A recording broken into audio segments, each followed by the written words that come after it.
সকলোকে নমস্কাৰ জনাইছো মোৰ নাম হয় অঞ্জলি কুমাৰী এইবাৰ এপিএসসি এক্সামত মোৰ 38th ৰেংক আহিছিল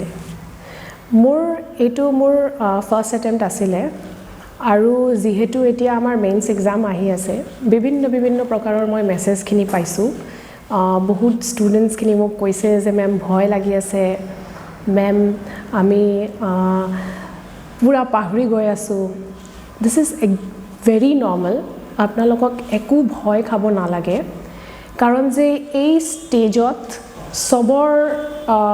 সবৰ কিবা কিবি এনজাইটি আহি থাকে কেতিয়াবা নাৰ্ভাসও হৈ যাও আমি হেকাৰণে মই কিবা কিবি মোৰ ষ্ট্ৰেটেজিজ আছে হেখিনি আপোনালোকৰ লগত শেয়াৰ কৰিব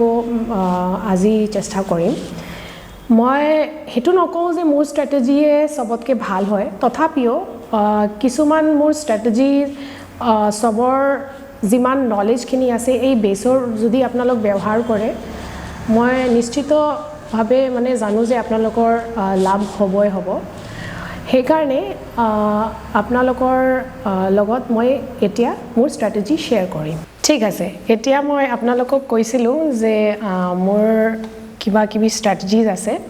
এটো মই এতিয়া আপোনালোকৰ লগত শেয়াৰ কৰিম পইণ্ট ওয়াইজ পইণ্ট হিচাপে আৰু এটা কথা মই কৈ দিও এটো যে মই মেইনছ আনসাৰ ৰাইটিং যি মই শেয়াৰ কৰিব আপোনালোকৰ হেৰি আছো ইয়াতে মই অকল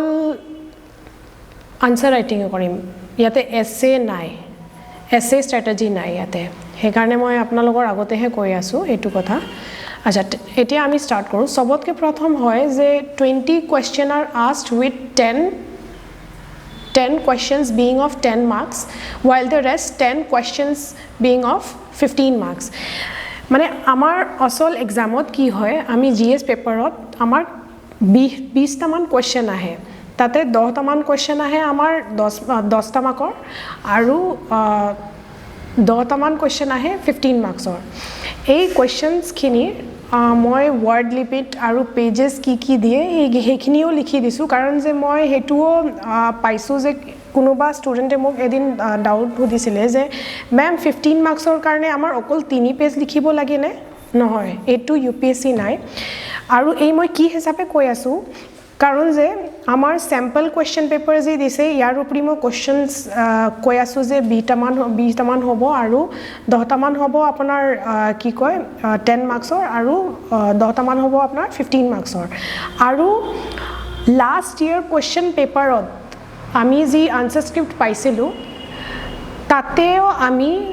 15 মাৰ্কছৰ কাৰণে 4 পেজেস পাইছিলো আমাৰ কাৰণে তো মানে শক আছিল কাৰণ যে আমি ফাৰ্স্ট টাইম দি আছিলো বাকি আপোনালোকৰ এটা কথা ভাল হয় আগৰ আমি দি দিছো সেই কাৰণে আপোনালোকক ক'ব পাৰি আছো যে প্ৰেক্টিসটো আপোনালোক 4 পেজেস যদি কৰিছে তেনে হলে ভাল যদি কৰা নাই একো কথা নাই যি কন্টেন্ট আছে হেতু মই কিবা কিবি ষ্ট্ৰেটেজি দিম এটো লিখি পেলাই আপোনালোক এক্সপেন্ড কৰিব পাৰে এটো তো ক'ব না লাগে 3 কম্পোনেন্টস অফ আনসার মানে ইন্ট্রোডাকশন বডি এন্ড কনক্লুজন এটো তো সবে জানে হে ইয়াৰ উপৰিও মই এতিয়া পুৰা ডিটেইলত এতিয়া ক'ব আৰম্ভ কৰো এতিয়া আগত আমি ইন্ট্ৰোডাকশনৰ উপৰি এতিয়া আমি গুৰুত্ব দিও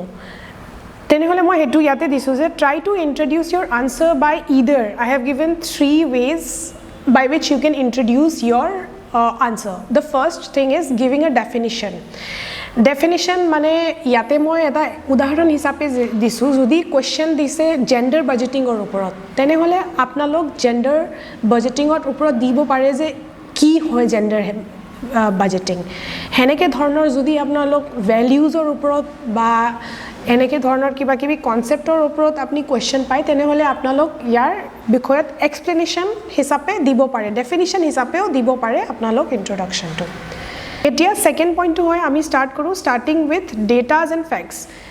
তেনে হলে মই হেতু কওঁ যে whenever question is asked related to the progress made in health in Assam বা হেলথৰ বিষয়ত কিবা হুদিলে অসমৰ কনটেক্সট লৈ ফেলাই তেনে হলে আমি কেনেকে লিখিব পাৰো আমাৰ এই নীতি আয়োগত যে এতিয়া আমাৰ ডাটা ওলাইছিলে তেতিয়া আমাৰ ইম্প্ৰুভমেণ্টটো সবতকৈ ভাল হৈছিলে হেতু আমি দিব পাৰো ইন নীতি আয়োগ's health index 2021 Assam witnessed the most significant improvement amongst large states by improving its rank from 15th এতিয়া আপোনালোক চাব মই ইয়াৰো দিছো 2018-19 to 12th 2019-20 because year dile ba eneke apna jodi source diye tene hole apnalokor authentication to besi bhal hoy third introduction or pattern hoy giving a context to the content in question jene dhoroner moi disu je jodi earthquake opori question ahe tene hole apnalok hetu dibo pare je ei notun je turkey aru syria je iman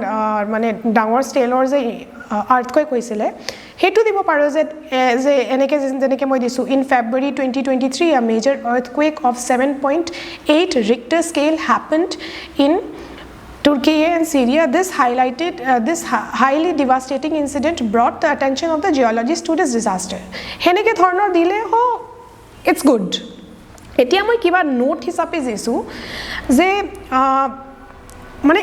কোনো ক'ব নোৱাৰে যে এইটো ইন্ট্ৰোডাকশন best হয় বা এইটো ইন্ট্ৰোডাকশন বেয়া হয়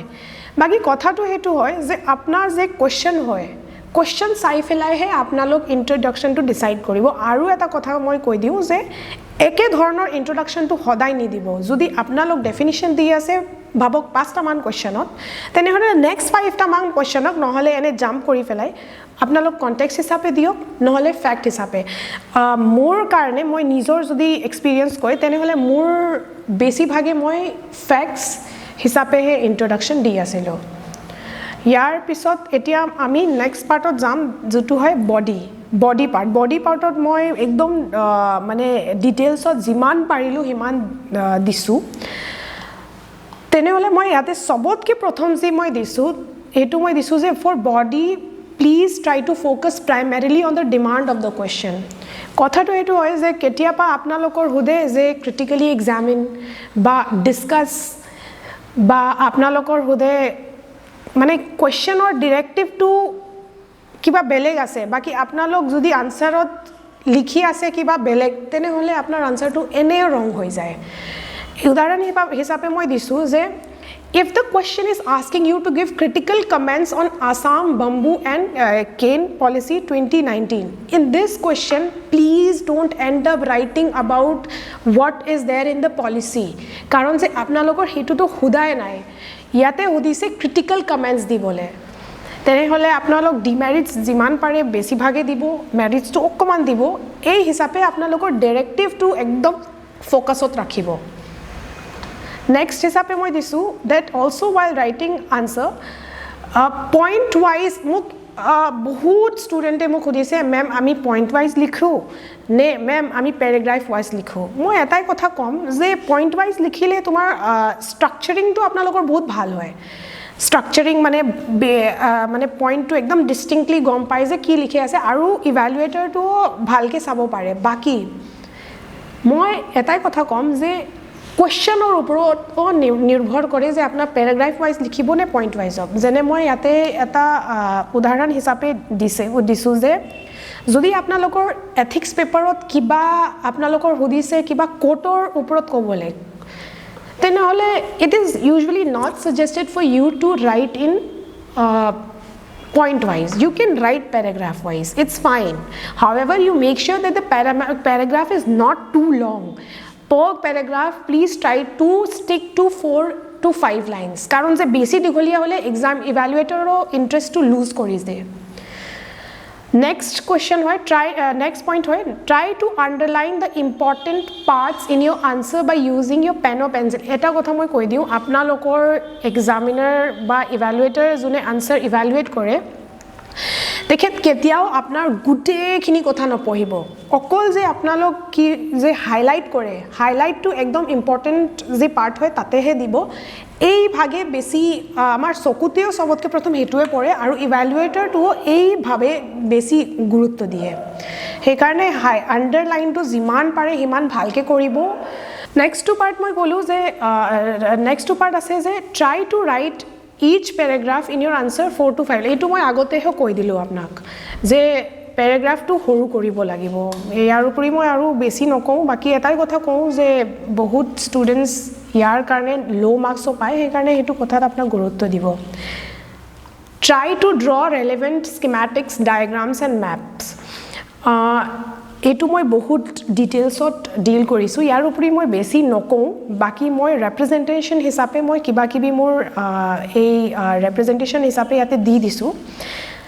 when question is asked related to forest in Assam তেনেহলে আপোনালোক কেনেকে ড্ৰ কৰিব পাৰে এনেকে ম্যাপ বনাব পাৰে অসমৰ মই এটো নকওঁ যে এক্স্যাক্টলি হেনেকে বনাব লাগে আপোনালোক যদি ৰেফাৰেন্স হিচাপে এটা টি নিছনাও বনাই দিয়ে একো কথা নাই বাকি ম্যাপটো আপোনাৰ এনেকে হ'ব লাগে যে মানে গম পায় যে মেইন যেনে ইয়াতে মই দিছো very dense and dense forest of Assam তেনেহলে আপনা এটো নকৰিব যে মানে গুটে অসমত দি দিলে আপোনালোক পুৰে এই কি কয় dense and very dense forest এটো হ'ব না লাগে নেক্সট কথা হল যে এনেকে নিছনা আৰু এটা দিছো মই যে when question is asked related to rainfall in India or agriculture তেনেহলে আপোনালোক এনেকে মই এটো মোৰ প্ৰেক্টিস কৰা আছিলে মোৰ হে NCERT বুকছৰ পৰা মই ম্যাপছ টু বহুত আকি ফেলাই মোৰ এটা কালেকচন আছিলে তাৰ ভিতৰতে মই সিলেক্ট কৰি ফেলাই ইয়াতে এটা বনাই দিছো হেনেকে ধৰণৰ মানে সিম্পল ম্যাপ এটো ইমান হেৰি নহয় আৰু এটো বনোৱাটো সময় নালাগে যদি আপোনালোক প্ৰেক্টিস ভালকে আছে হেতু কথা মই আগতে কৈ দিও প্ৰেক্টিস ভালকে আছে তেনেহলে বেছি সময় নালাগে আৰু নেক্সট পাৰ্টটো হল যে যদি আপোনালোক কিবা টাইমলাইন বনাই আছে কিবা ৰিপ্ৰেজেন্টেশন হিচাপে যেনে হিষ্ট্ৰি কোৱেশ্চনতো কেতিয়াবা টাইমলাইন বনাব লাগে বা কেতিয়াবা আপোনালোকৰ যেতিয়া আপোনালোক ইন্টাৰনেশ্যনেল ৰিলেশনছত যদি কনটেক্সট দিয়ে তেতিয়াও আপোনালোকৰ হেৰি টাইমলাইন হিচাপে কিবা কিবি বনাব লাগে তেতিয়া আপোনালোক এনেকে ৰিপ্ৰেজেন্টেশন বোৰ ইউজ কৰিব পাৰে যেনে মই আছে পুলিচৰ ৰিফৰ্মছ ইনিচিয়েটিভছৰ হিচাপে মই এনেকে এৰো দি দিছো হেনেকে নিছনা আৰু ইয়াতেও আছে চাইলক এটো হল one type of হেৰি next type for হেনেকে দিব পাৰো আজিকালি মানে বহুত বিভিন্ন প্ৰকাৰৰ আই গৈছে বাকি মই কিবা কিবি মোৰ মানে কালেকচনৰ আছিল সেই কাৰণে মই আপোনালোকৰ লগত শেয়াৰ কৰি আছো হেনেকে নিছনাও দিব পাৰে হেনেকে নিছনাও দিব পাৰে আচ্ছা এটা কথা একদম ভালকে আপোনালোক গুৰুত্ব দিব যে try avoiding using the same schematics in all the answers কাৰণ যে examiner he loses the interest he or she loses the interest because same schematics everywhere it becomes very redundant for giving datas আপোনালোক ways to মানে বহুত বিভিন্ন প্ৰকাৰৰ মানে মই ইয়াতে ways দিছো so this is normal chart হিচাপে তাৰ পিছত এনেকে গ্ৰাফ হিচাপেও আছে হেনেকে বাৰ গ্ৰাফ হিচাপে তে লাইন গ্ৰাফ হিচাপে হেনেকে ইনক্ৰিজিং ডিক্ৰিজিং যদি আছে তেনেহলে আমি এনেকে বনাব পাৰো ইয়াৰ পিছত পাই চাৰ্টসও বনাব পাৰো আমি যেনে মই ইয়াতে কিবা উদাহৰণ হিচাপে গিগ ইকোনমি উপৰি দিছো ইয়াতে পাই চাৰ্টসৰ বিভিন্ন প্ৰকাৰ আছে মই ইয়াতে দিছো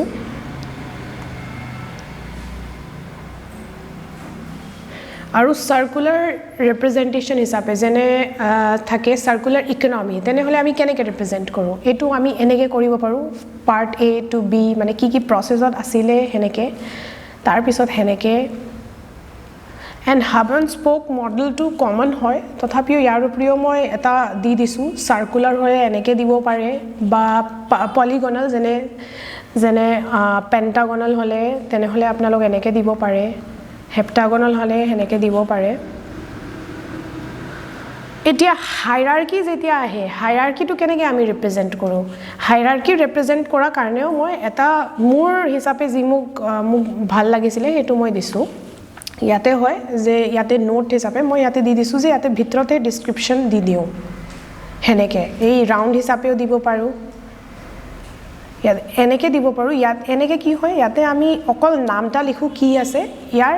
adjacent আমি ডেসক্ৰিপচন দিও আচ্ছা আমাৰ মেইন বডি পাৰ্টত যদি আমি এডিশনাল কিবা কিবি 15 মাৰ্কসৰ কোৱেশ্চনত আমি ভাবো যে কিবা কিবি স্কিমস দি দিও বা কিবা কিবি ডেসক্ৰিপচন দি দিও তেনেহলে এনে ধৰণৰ কোৱেশ্চনৰ আমি এনেকে বক্স এখন বনাই ফেলাই লিখিব পাৰো ইয়াতে মানে যেনে ভাবক পুলিচ ৰিফৰ্মছ হয় পুলিচ ৰিফৰ্মছ ইনিচিয়েটিভ ইয়াতে লিখি দিওঁ ইয়াতে কি আছিলে মালিমাত কমিটি ৰিবেৰো কমিটি সেইখিনি এনেকৈ লিখি পেলাই চাই দিওঁ বা স্কিমছৰ যদি এগ্ৰিকালচাৰৰ ওপৰত হয় তেনেহ'লে স্কিমছ লিখিব পাৰোঁ আমি এনেকৈ আৰু ইয়াতে মই লিখি দিছোঁ যে আপোনালোক যেতিয়াহে সেনেকৈ ডায়গ্ৰাম বনাব আপোনাৰ পেজৰ ৰাইট ছাইডত বনাব চেষ্টা কৰিব Please try to supplement your main content with relevant examples, case studies and facts. This is very important. This I have noticed that mane muk jiman students e tekhetokoloker answer dekhaise aru jiman mor mane hudisile je ba check kori diok ba heri kori diok tate moi saisu je examples or bahut মানে less আছে examples two আৰু case studies two একদম মই যদি মানে 10টা মান answer চাইতো তাতে অকল 2টা মানৰ হে কেস ষ্টাডিজ আছে হেনেকে হ'ব নালাগে কাৰণ যে কেস ষ্টাডিজ বোৰ বহুত ইম্পৰ্টেন্ট হয় আৰু ফ্যাক্টস টু এটো মই আগতে কলো so if you give a point related to low development in Assam তেনে হলে আপোনালোক এই দি দিওক যেনে মই দিছো ইয়াতে এসডিজি ইনডেক্সৰ উপৰি যে নীতি আয়োগৰ আছে আৰু যদি আপোনালোক ৰিফৰেষ্টেশনৰ ওপৰত কথা আছে কোৱেশ্চনত আছে তেনে হলে আপোনালোক কেস ষ্টাডি হিচাপে দিব পাৰে যাদৱ পাইং দিব পাৰে যাদৱ পাইং অফ আসাম তেখেতে যি কৰিছিলে বা মিয়াৱাকি মেথডত কেনে সাকসেসফুল হৈছে কতবা কি হৈছে হেনেকে নিচিনা আপোনালোক কেস ষ্টাডি দিব পাৰে So as this is APSC exam আপোনালোক জিমান পাৰে অসমৰ এক্সাম্পল দিব চেষ্টা কৰিব কাৰণ যে এক্সাম্পল যদি আপুনি অসমৰ নিদিয়ে তেনে হলে কনটেক্সট নাহে অসমৰ Try to mention terms from the question. মই দিছো ইয়াতে যে if question হুদে যে give measures to improve insurance penetration তেনেহলে আপোনালোক লিখিব পাৰে এনেকে measures to improve insurance penetration in Assam this points. আপোনালোক যেতিয়া ethicsৰ answer লিখে তেনেহলে আপোনালোক কোটস লিখিব চেষ্টা কৰিব বাকি কোটস টু এটো মনত ৰাখিব যে relevant হ'ব লাগে it should not be irrelevant So for concluding your answer, please don't copy whatever is written exactly in the question because that gives a very narrow view to the evaluator. However, if you don't have any strategy and if you don't know what to write, then only as a last resort do that, but please avoid doing that. যেতিয়া আপোনালোক conclusion দিয়ে make sure it is very forward looking conclusion for instance ইয়াতে মই দিছো যে যদি আপোনালোকৰ এডুকেশনৰ উপৰি যদি আছে question তেনে হলে আপোনালোক কি দিব conclusion তেনে হলে আপোনালোক ন্যাশনাল এডুকেশন পলিসি উপৰিও কথা পাতিব পাৰে যেনে আছে মই দিছো মানে in light of the poor literacy rates of India, new education policy can be seen as a panacea to improve India's literacy rates. Tar pisot eneke nisna moi agriculture or Shanta Kumar committee upori koisu. Etia aru eta kotha hoy je ketiapa ami sob committee bur monot rakhatu iman সহজ নহয় he karone ki hoy SDG goals it is very inclusive and SDG goals covers all the major topics of the syllabus please mug it up aru jodi mane eneke lage je eku mane monot nai tene hole SDG goals z number ase ei hisabe SDG goal number 2 SDG goal it shall fulfill this goal eneke hisabe dibo pare tar pisot hetue kom je whenever you write your answer focus on the following ki hoy কিছুমান মানে student এনেকে লিখে intro body conclusion এনেকে কেতিয়াও explicitly লিখিব না লাগে you are not going to write introduction this body this conclusion this no you have to write like this in a flow it should be in a flow like this so hekhini he asile mor strategy ji moi mor examot use korisilu আপনাৰ লগত মই এতিয়া যে share কৰিলো মই ভাবো যে আপোনালোকৰ জিমান পাৰো মই হেল্প কৰিব চেষ্টা কৰিছো আৰু জিমান মই মেছেজ কিদা পাইছিলো ফেসবুক WhatsApp আৰু ইনষ্টাগ্ৰামত ৰিগাৰ্ডিং মেম কিবা টিপস দি দিও কিবা ট্ৰিক্স দি দিও মই এটাই কথা কম যে ইয়াতে ট্ৰিক্স কিদা কলে একো কথা নাই অকল ষ্ট্ৰেটেজিহে আছে যে কাম কৰে আৰু এটা কথা মই কৈ দিওঁ আপোনালোকক যে মোৰ যিমান মই ষ্ট্ৰেটেজিখিনি দিছে আপোনালোক চাব যে মোৰ বেছি গুৰুত্ব মই দিছোঁ ফেক্টছ স্কিমেটিক্স ডায়েগ্ৰামছ মেপছৰ ওপৰত কাৰণ যে মোৰ ষ্ট্ৰেংথছ আছিলে এই আঁকাটো মানে ডায়েগ্ৰামছ আঁকা বা স্কিমেটিক্স আঁকা বা সেইখিনি আৰু সেইকাৰণে মই এইটো নকওঁ যে এনেকৈহে লিখিলে মাৰ্কছ পাব আপোনালোক কাৰণ যে এইটো বহুত ছাবজেক্টিভ হয় তথাপিও মোৰ কাৰণে এইটো কাম কৰিলে আৰু মোৰ কণ্টেণ্ট আপোনালোকক আগতেহে কৈ দিওঁ মই কম আছিলে মোৰ কণ্টেণ্ট আপোনাৰ মানে মই ইমান বেছি পঢ়িব পৰা নাই কাৰণ যে মোৰ পাৰ্চনেল কিবা কিবি মানে মোৰ এংগেজমেণ্টছ আছিলে সেইকাৰণে মোৰ লিমিটেড কণ্টেণ্টৰ উপৰি মই এইটো ষ্ট্ৰেটেজি ইউজ কৰি পেলাই মই ভাল মাৰ্কছ পাব মানে ডিচেণ্ট মাৰ্কছ পাব পাৰিলোঁ আৰু এটা কথা আছিলে যে মোৰ ছাপোৰ্ট ছিষ্টেমো আছিলে মোৰ হাজবেণ্ড তেখেতে মোক এই স্কেমেটিক্স আৰু ডায়েগ্ৰামছখিনি কিবা কিবি কৈ দিছিলে আগৰ পৰাহে সেইকাৰণে তেখেতৰ সহায় পাইছিলোঁ মই ষ্ট্ৰেটেজিৰ উপৰি মই সেইটো নকওঁ মই সেইকাৰণে যিমান পাৰোঁ আপোনালোকৰ সহায় কৰিব চেষ্টা কৰিছোঁ সেইকাৰণে আৰু এটা কথা কওঁ মই চবকে all the best for your mains আৰু যদি আপোনালোকৰ লাগে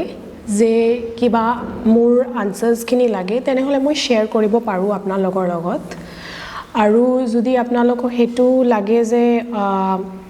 কিবা এছে উপৰিও মই ক'ব যদি কিবা আপোনালোকৰ লাগে তেনেহ'লেও মোক জনাই দিব মই এইটো কমিট কৰিব নোৱাৰোঁ যে মই দিব পাৰিম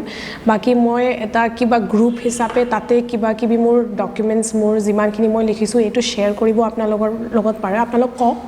যদি আপোনালোকৰ লাগে কিবা গ্ৰুপ তেনেহ'লে আমি বনাব পাৰোঁ একো কথা নাই আৰু উপৰি আৰু মই সেইটো ক'ম যে অল দ্য বেষ্ট